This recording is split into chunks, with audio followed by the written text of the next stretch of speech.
मङ्गलीरियं वधूरिमां समेत पश्यत् सौभाग्यस्मै दत्वाया हस्तं विपरेतन् गृह्णामि ते सौभगत्वाय हस्तं मया पत्या जरादष्टिर्यथ सः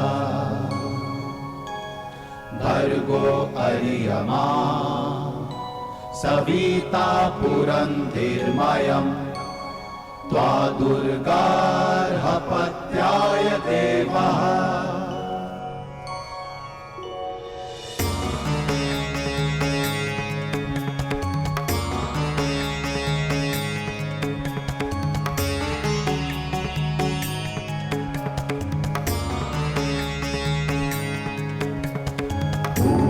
त्वतो नयतु हस्तगृहाश्विना प्रवहतां रथेन ग्रहाण गच्छ ग्रहपत्नी यथा सोपशिनी त्वं विदधमावदासि इहा प्रियं प्रजायाते समृद्ध्यतामस्मिन् ग्रहे गहि पत्या दीर्घायु भव। एनापत्या तन्वं संसृजस्वाधा चित्री विदधमा सौभाग्यवती भव।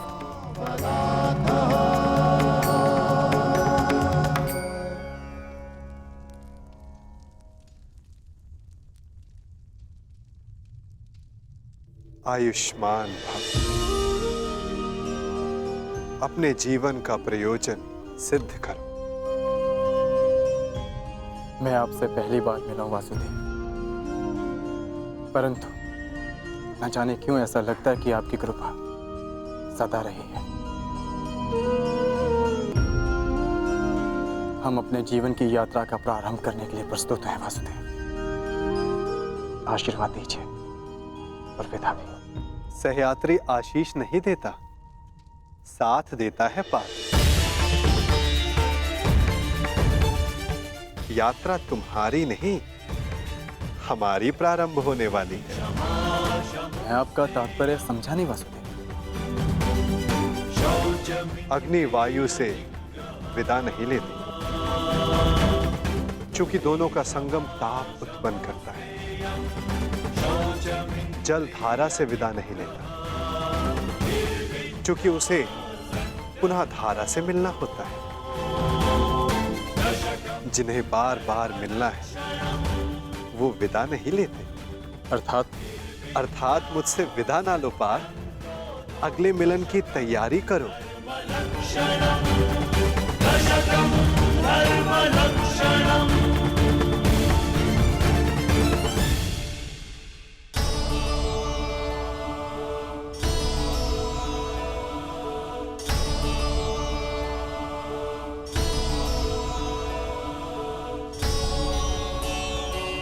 मेरे जन्म पर आपने कहा था कि मेरे जीवन का लक्ष्य अर्जुन से विवाह से कहीं अधिक है। आज मुझे ये अनुभव हो रहा है कि वो लक्ष्य निकट है। निकट तो नया युग है सखी, जिसकी आधारशिला तुम्हें रखनी है। एक वचन दे सकते हैं मधुसूदन?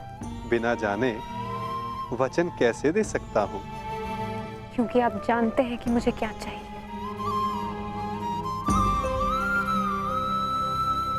वचन देता हूं कि मैं तुम्हारे साथ रहूं ना रहूं, परंतु तुम्हारे साथ सदा रहूंगा।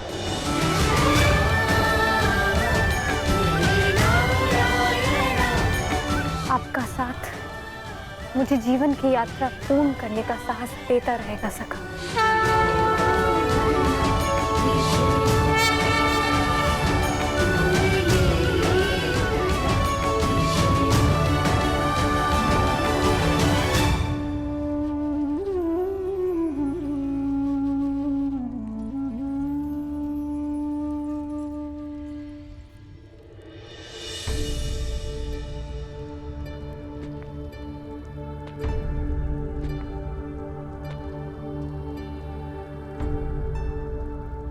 मुझे अपनी भूल का पश्चाताप हो रहा है। इसका क्या कारण है? धरा से उत्पन्न फल को अंततः धरा पर गिरना होता है बुआश्री। प्रत्येक शब्द और प्रत्येक कर्म अपने परिणाम साथ लाते हैं। समय लगे, परंतु वो परिणाम इसी धरा पर, इसी जन्म में भोगने होते हैं। आपने भी अज्ञातवास बहुत भोग लिया बुआश्री। अब समय आ गया है कि आपका और आपके पुत्रों का परिचय संसार के समक्ष ले आया जाए।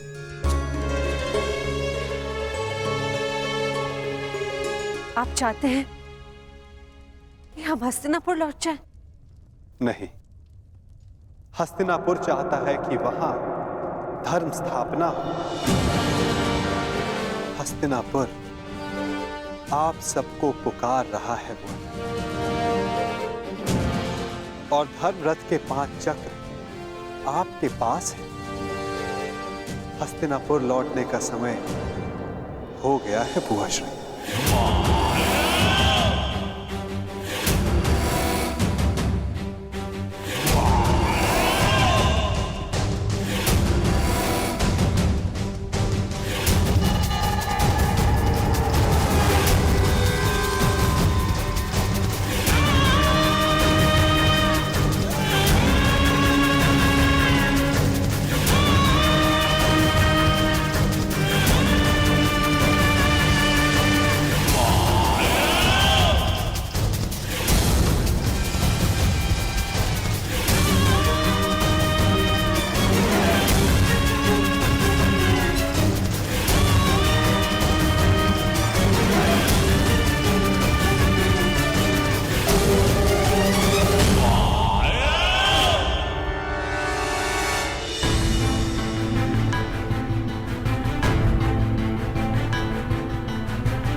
पुत्र,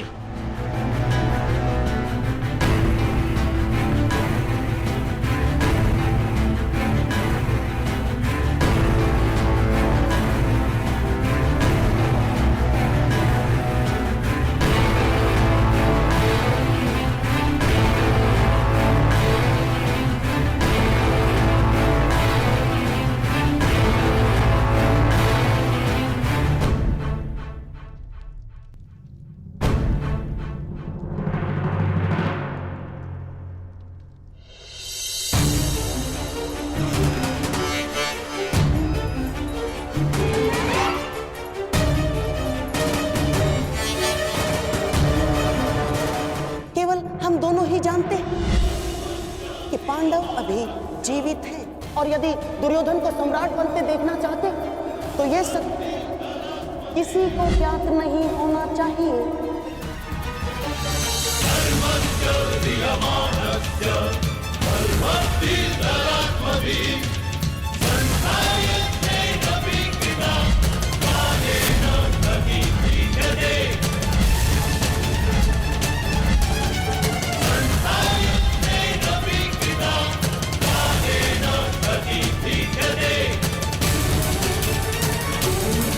ठहरिए महाराज।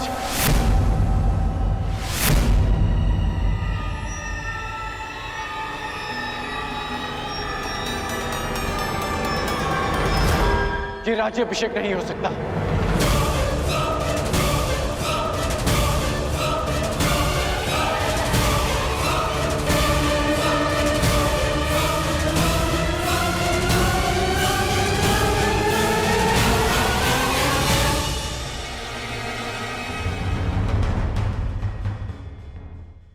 ये राज्याभिषेक नहीं हो सकता क्योंकि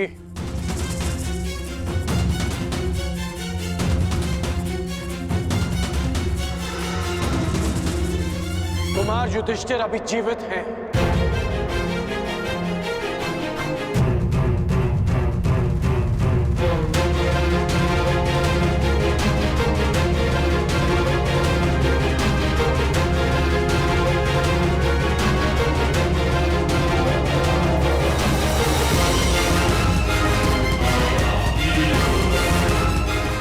पांडव अभी जीवित हैं।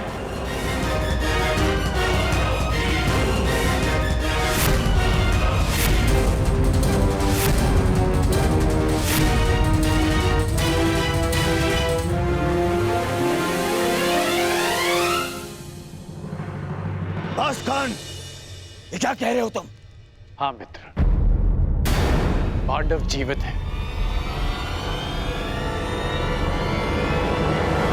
पांचाल स्वयंवर में जिस ब्राह्मण युवक ने लक्ष्य भेद किया और मुझसे युद्ध किया, वो अर्जुन है।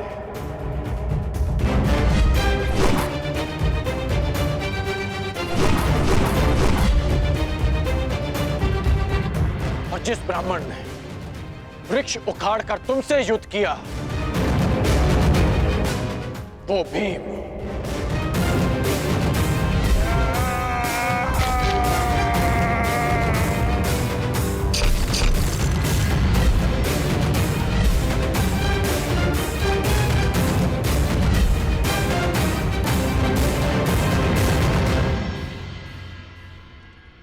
कर्ण, क्या तुम सत्य कह रहे हो?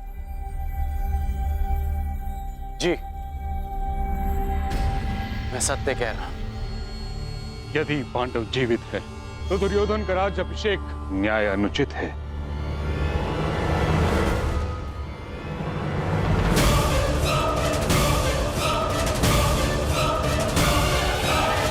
ना ही उसे राजपद देना।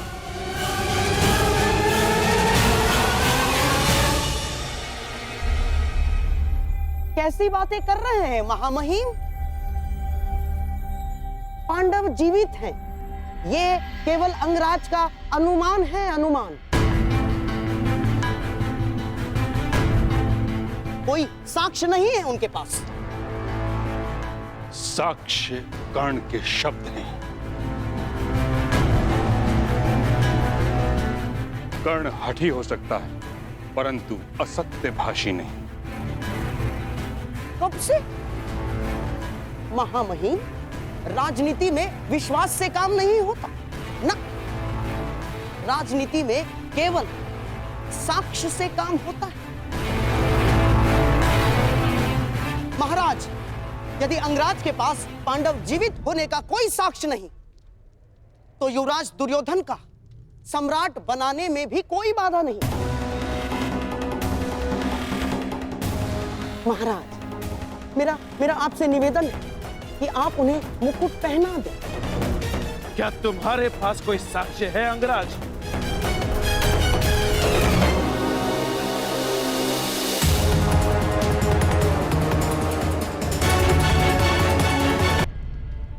मेरा आपसे निवेदन है कि आप उन्हें मुकुट पहना दें। क्या तुम्हारे पास कोई साक्ष्य है अंगराज? महाराज, जो मेरे बाणों को काट सके वो केवल अर्जुन के ही बाण हो सकते हैं।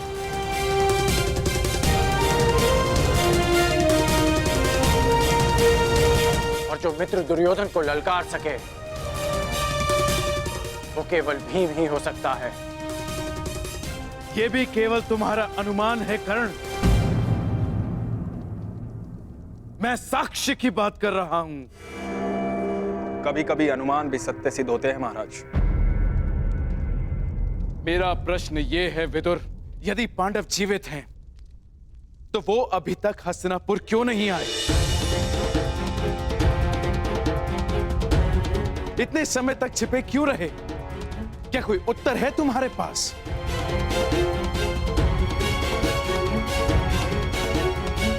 यदि किसी के पास इस बात का उत्तर नहीं तो मेरे सामने प्रश्न खड़ा करके समय व्यर्थ ना करें।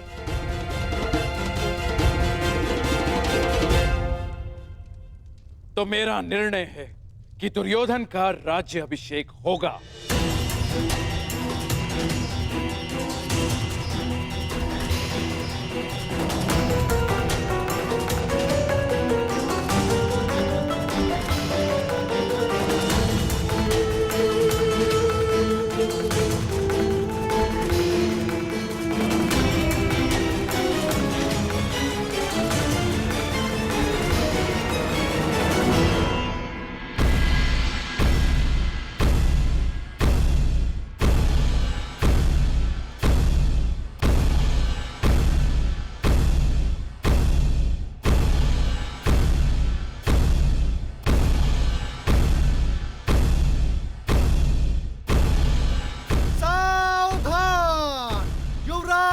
युधिष्ठिर पधार रहे हैं।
तुम्हें इस बात का अनुमान ही नहीं कि तुम्हें देखकर मेरे मन से कितना बड़ा भार उतर गया। यह अनुभूति एक शूल की भांति मेरे मन में चुभ रही थी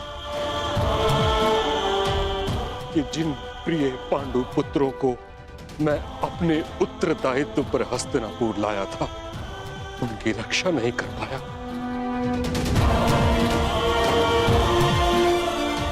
इस समय तुम सबको सकुशल देखकर तुम अनुमान नहीं लगा सकते कि मुझे कितनी प्रसन्नता हो रही है।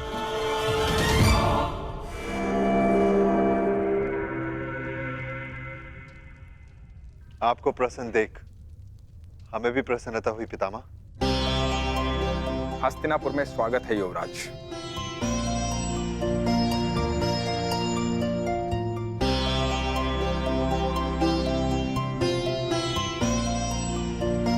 धन्यवाद विदुर काका श्री।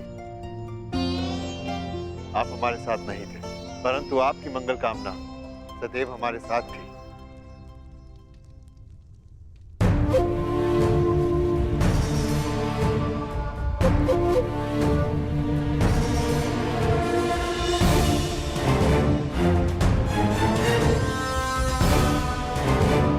मेरे पुत्रों, ईश्वर की महान कृपा है कि तुम सब सकुशल हो।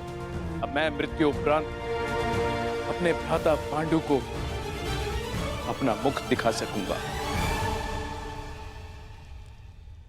पिताश्री को सदैव अपने ज्येष्ठ भ्राताश्री पर गर्व रहेगा महाराज। अर्नावत में आपके पुत्र दुर्योधन ने जो हमारे स्वागत के प्रबंध किए हम कभी नहीं भुला सकते।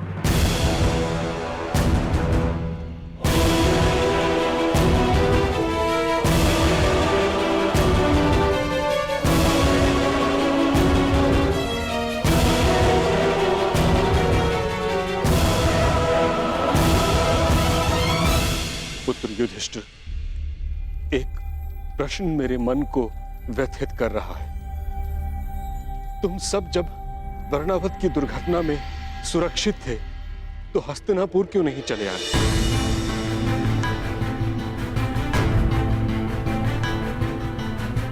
बताओ पुत्र, तुमने हमें कोई संदेश क्यों नहीं भेजा?